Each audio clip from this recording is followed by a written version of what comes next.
నమస్కారం. తీర్థయాత్ర కార్యక్రమానికి స్వాగతం.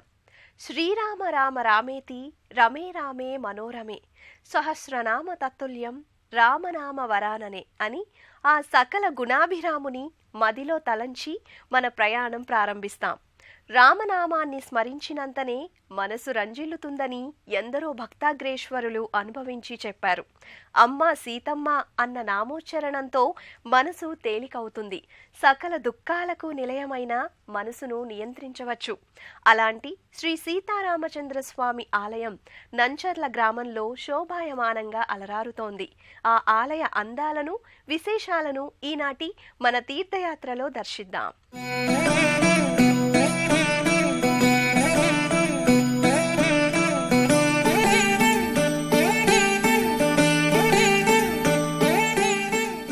జగిత్యాల జిల్లా పెగడపల్లి మండలంలోని నంచర్ల గ్రామంలో ఎంతో పురాతనంగా కాలానికి కాలగమనానికి దర్పణంగా నిలిచి ఉంది ఈ సీతారామచంద్ర స్వామి ఆలయం. తరతరాలుగా ఇక్కడి ప్రజలచే పూజలందుకుంటూ మోక్షదాయకునిగా అలరారుతున్న ఆలయాన్ని, శ్రీరామచంద్రుని దివ్యధామాన్ని దర్శించుకుందాం.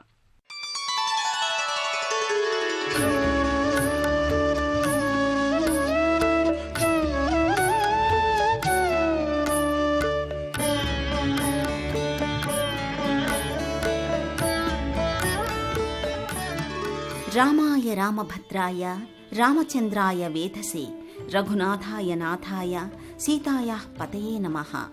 రాముడు పురుషోత్తముడు, విశ్వంలోని సకల సద్గుణాలకు ప్రతీక, అన్ని కాలాలకు ఆదర్శప్రాయుడు, అన్ని యుగాలకు ఆదర్శప్రాయుడు. భారతీయ ఆధ్యాత్మిక స్రవంతిలో రామాయణానికి, శ్రీరామచంద్రమూర్తికి ఎనలేని ప్రాధాన్యత ఉంది.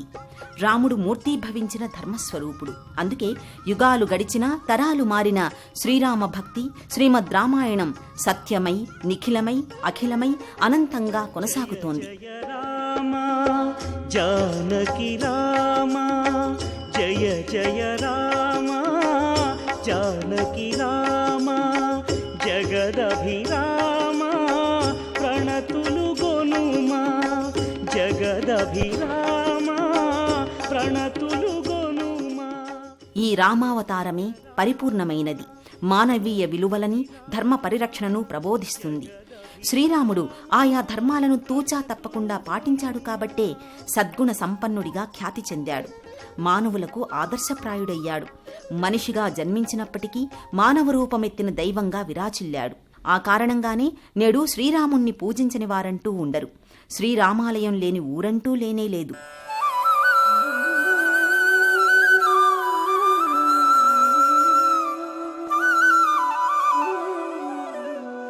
ఆ పరంపరలోని మరో శ్రీరామాలయమే మెట్పల్లిలో కొలువై ఉంది. జగిత్యాల మెట్పల్లి పట్టణంలోని శ్రీ కోదండ రామాలయం ఎన్నో మహిమలకు నిలయమై భాసిల్లుతోంది.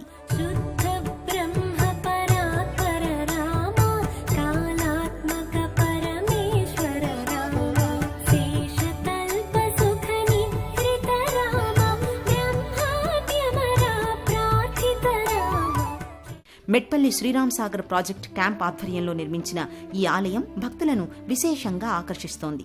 సువిశాలమైన ప్రాంగణం, ధ్వజస్తంభం కనిపిస్తుంది. ఈ ధ్వజస్తంభానికి క్రింది నుంచి పై వరకు ఇత్తడి రేకు తాపడం చేసి ఉంటుంది. ఏ దేవాలయానికైనా ప్రధాన అంగం ధ్వజస్తంభం. ధ్వజం అంటే జెండా. ఈ జెండాపై గరుత్మంతుడు ఉంటాడు. వేదానికి సంబంధించిన ఆత్మయే పక్షిరాజు. ఈ సమస్త విశ్వంలోనూ భగవంతుడు ఉన్నాడని చెప్పేదే వేదం. భగవంతుడు ఉన్నాడనే విశ్వాసానికి ప్రతీకగా ధ్వజస్తంభాన్ని నిలుపుతారు.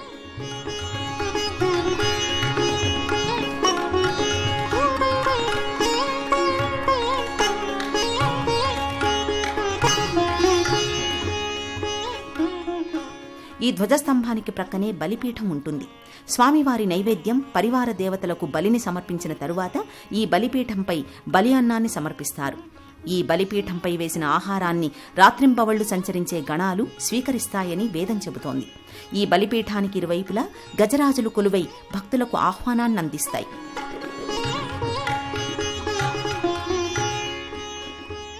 అనంతరం భక్తులు ఆలయ ముఖమంటపంలోనికి బయలుదేరుతారు. ముఖమంటప ప్రవేశద్వారం పైభాగాన శ్రీ కోదండరామస్వామి సీతా లక్ష్మణ హనుమ సహితంగా కొలువుతీరి ఉంటాడు. ఇరువైపులా ముఖమంటపానికి గరుడు, హనుమంతుడు అలరారుతుంటారు.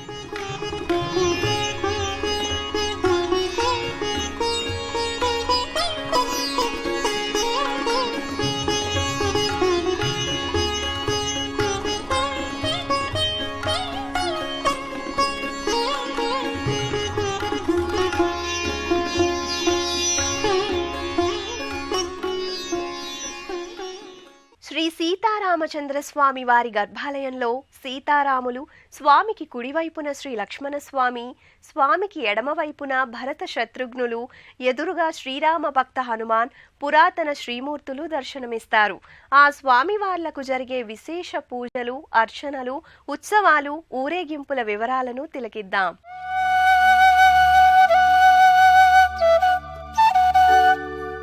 గర్భాలయంలో సుందర రూపుడైన శ్రీరామచంద్రమూర్తి సీత, లక్ష్మణ సహిత హనుమంతుడితో కూడి సర్వాలంకార శోభితంగా దర్శనమిస్తాడు. స్థానక భంగిమలో కొలువు తీరిన స్వామివార్లకు ఒకే మకర తోరణం ఉంటుంది.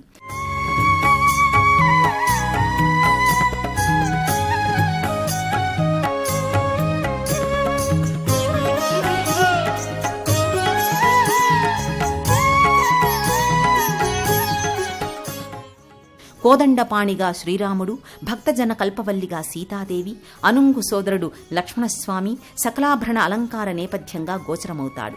రజత నేత్రద్వయం, పుష్పమాలల అలంకరణలో స్వామి సౌందర్యం మరింత ఇనుమడిస్తుంది. నేత్రపర్వంగా, కమనీయ భరితంగా ఆకట్టుకునే సీతారామ లక్ష్మణుల దర్శనం చేసుకుని భక్తులు పులకితులవుతారు.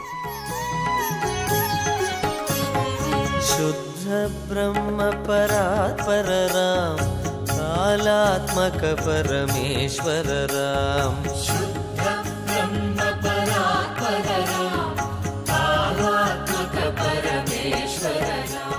దశావతారాలలో రామావతారం, కృష్ణావతారం పూర్ణావతారాలు. శ్రీరామావతారం మానవీయ విలువలకు పట్టం కట్టింది. పితృవాక్య పరిపాలన, సత్యసంధత, పరాక్రమానికి రాముడు ప్రతీకైతే పాతివ్రత్యానికి, సౌశీలానికి సీతమ్మ ప్రతిఫలనం. భాతృప్రేమకు, అచంచల దీక్షా తత్పరతకు లక్ష్మణుడు సంకేతం. ఈ ముగ్గురిని గర్భాలయంలో అర్చావతార మూర్తులుగా దర్శించి, సేవించి, పూజించుకోవడం మన సంప్రదాయం. శ్రీరామ జయ రామ జగదభిరామ, శ్రీరామ జయ రామ జానకి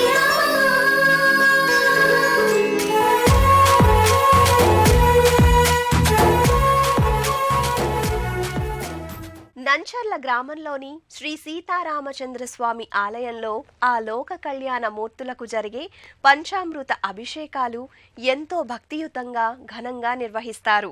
ఆ అభిషేక వేడుకలను మనము దర్శించి తరిద్దాం.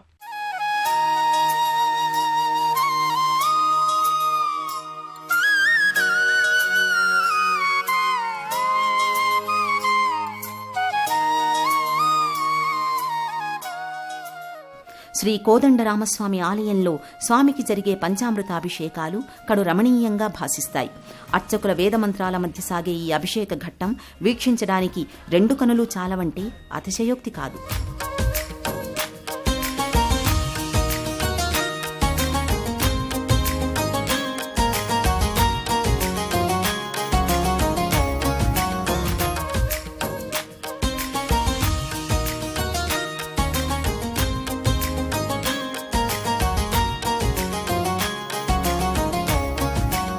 అభిషేకానంతరం పట్టు వస్త్రాలను ధరింపచేసి పుష్పమాలల అలంకరణతో స్వామిని తీర్చిదిద్దుతారు. స్వామికి ప్రత్యేక హారతిని నివేదిస్తారు.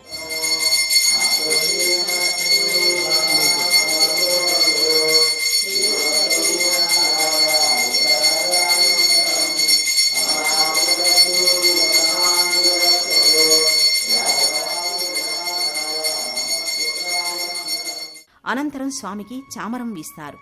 సహస్రధార పాత్రతో చేసే అభిషేకం, తీర్థప్రసాద శఠగోపాలను భక్తులు భక్తితో స్వీకరిస్తారు. శుద్ధ బ్రహ్మ పరాత్పర రామ, కాలాత్మక పరమేశ్వర రామ. నంచర్ల గ్రామంలోని శ్రీ సీతారామచంద్ర స్వామి ఆలయ నిర్మాణ శైలి ఎంతో ప్రత్యేకంగా కనిపిస్తుంది. పూర్తి రాతి కట్టడంగా నిర్మించిన ఈ పురాతన ఆలయంలో నెలకొన్న ఇతర ఆలయాల అందాలను దర్శిద్దాం. ఆగమ శాస్త్రానుసారంగా నిర్మించిన ఈ ఆలయ దర్శనం మన పూర్వీకుల భక్తిభావాన్ని, సునిశిత నైపుణ్యాలను వెలుగెత్తి చాటుతాయి.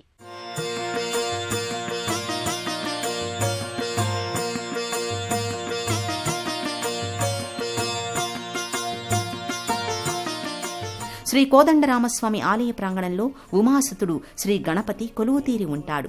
మందిర ప్రవేశద్వార ప్రాకారాల పైభాగాన పార్వతీ పరమేశ్వరులు గణపతిని తమ ఒడిలో కూర్చుండబెట్టుకుని ఉన్న విగ్రహాకృతి నెలకొని ఉంటుంది. ఓ బొజ్జ గణపయ్య నీ బంటునేనయ్య, ఉండ్రాళ్ల మీదికి దండు పంపు, కమ్మని నెయ్యితో కడుముద్ద పప్పును బొజ్జ నిండా తినుచు పొరలు కొనుచు. ఇక్కడే శ్రీ మహావిష్ణువు, కుబేరుని మూర్తులు కానవస్తాయి. సకల గణాలకు అధిపతి అయిన గణపతి ఈ ప్రత్యేక సన్నిధిలో కొలువై ఉంటాడు. సమస్త చరాచర జగత్తును తన జ్ఞాన సంవిధానంతో శాసించే లోకనాయకుడు వినాయకుడు. దేవగణ సంబంధితమైన ఆధీనపతిగా, కర్మల నిర్మాణదక్షుడిగా, క్రాంతిదర్శిగా, అపరిమిత తుష్టిని ప్రసాదించే దైవరూపునిగా, మంత్రాధిష్టాన దైవంగా ఉపనిషత్తులు గణపతి రూపాన్ని ప్రతిపాదించాయి. అటువంటి విఘ్నాధిపతి ఇక్కడికి వచ్చే భక్తుల సమస్త విఘ్నాలను తొలగిస్తూ అనుగ్రహిస్తున్నాడు.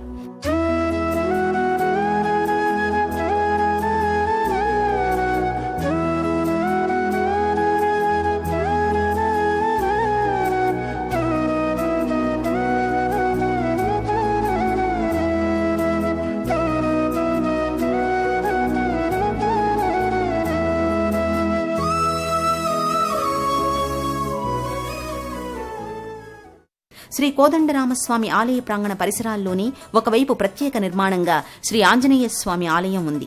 సింధూరమయంగా కానవస్తున్న ఆలయ ప్రవేశద్వార ప్రాకారాల పైభాగాన సీతా, రామ, లక్ష్మణ సహిత హనుమమూర్తులు నెలకొని ఉంటాయి. ద్వారానికి ఇరువైపులా గరుత్మంతుడు, హనుమంతుడు నమస్కార ముద్రతో పద్మాసనంతో కూడి కానవస్తారు. హనుమాన్ మందిరానికి అభిముఖంగా నందీశ్వరుడు కొలువై ఉంటాడు. రామాలయ నిర్మాణం జరిగిన 10 సంవత్సరాల తరువాత ఈ ఆంజనేయ స్వామి ఆలయ నిర్మాణం జరిగింది.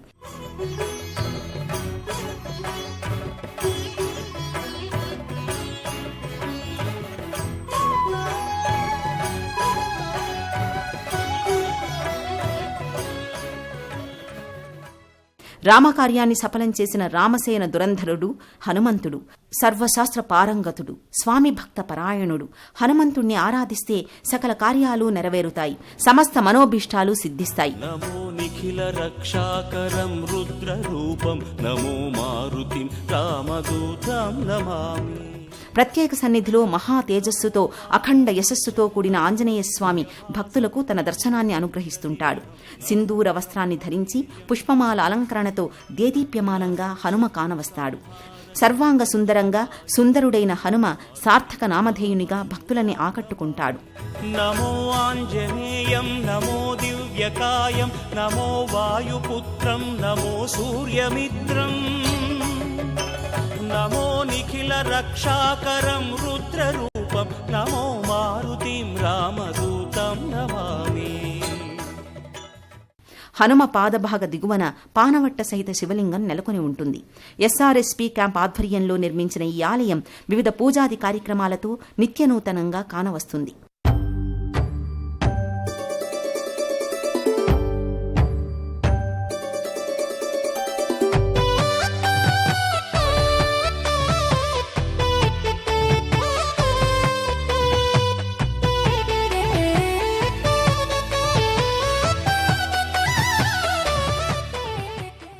ఆంజనేయ స్వామి సన్నిధికి సమీపానే నవగ్రహ మండపం ఉంది.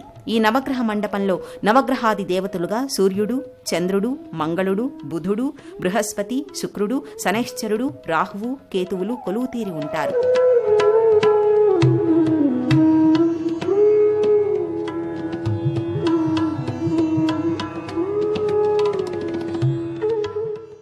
ఈ ఆలయ పరిసరాల్లోనే ప్రత్యేక నిర్మాణంగా అద్దాల మేడ ఉంది. ప్రత్యేకంగా ఉన్న ఊయలలో స్వామి మూర్తులను నిలిపి ఊపుతూ స్వామికి సేద తీరుస్తుంటారు.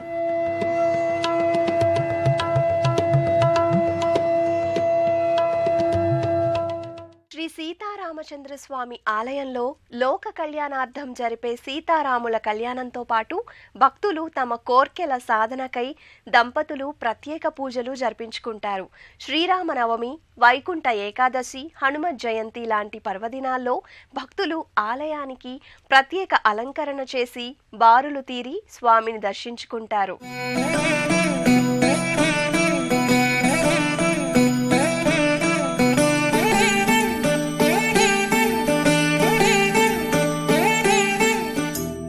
మెట్పల్లి శ్రీ కోదండరామస్వామి ఆలయంలో వివిధ పూజా కార్యక్రమాలను వైభవంగా నిర్వహిస్తారు. వివిధ ప్రత్యేక పర్వదినాలలో ఈ ఆలయంలో భజనలు, కోలాటాలు నిర్వహిస్తారు. శ్రీరామనవమి రోజున సీతారాముల కళ్యాణం జరుగుతుంది.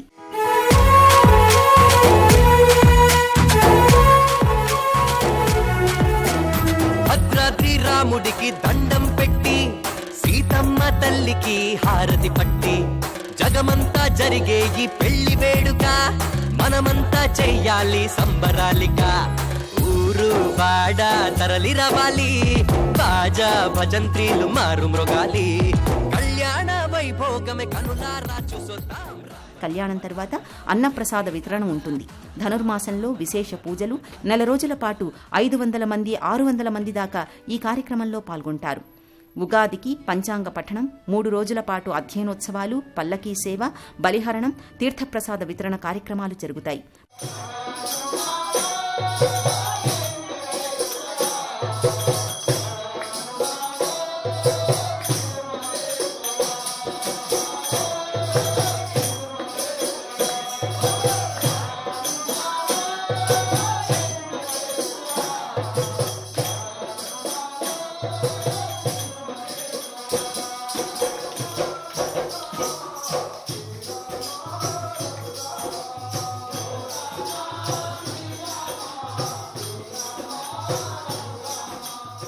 పౌర్ణమి రోజున ఆంజనేయ స్వామికి ఉత్సవం జరుగుతుంది. ప్రతి మంగళ, శనివారం ఆంజనేయ స్వామికి అభిషేక వేడుకను నయన మనోహరంగా నిర్వహిస్తారు. ప్రతి ఏటా చైత్రశుద్ధ పాడ్యమి నుంచి చైత్రశుద్ధ నవమి వరకు వసంత నవరాత్రుల్ని ఈ ఆలయంలో ఘనంగా నిర్వహిస్తారు. స్వామివారికి ఎవరికి పూజ చేసినా గానీ వారి యొక్క అనుగ్రహం ఫలితమిస్తున్నది.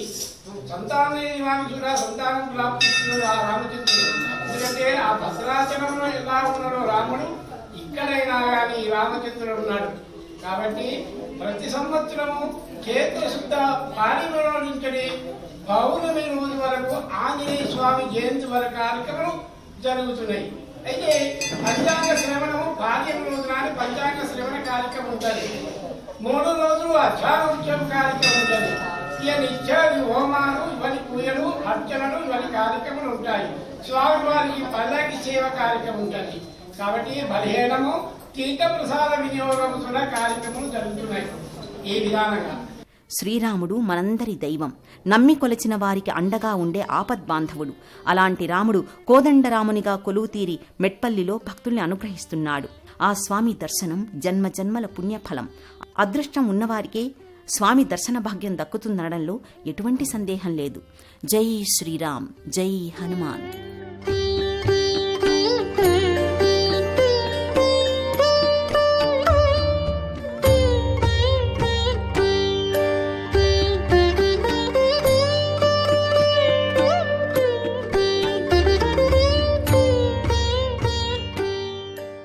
ఎంతో పురాతనమైన శ్రీ సీతారామచంద్రస్వామి ఆలయ దర్శనం మంగళదాయకం. లోకంలో సత్యవాక్ పరిపాలనా విశేషాన్ని, పితృభక్తిని, ఏకపత్నీవ్రత దీక్షను, కుటుంబ బాంధవ్యాలను చాటి చెప్పిన రామచంద్రస్వామి పతివ్రత అన్న దీక్షకు నిలువెత్తు శ్రీమూర్తిగా నిలచిన శ్రీ సీతామాతల కరుణ మనందరిపై కలగాలని ఆశిద్దాం. మరో తీర్థయాత్రలో కలుద్దాం. నమస్కారం.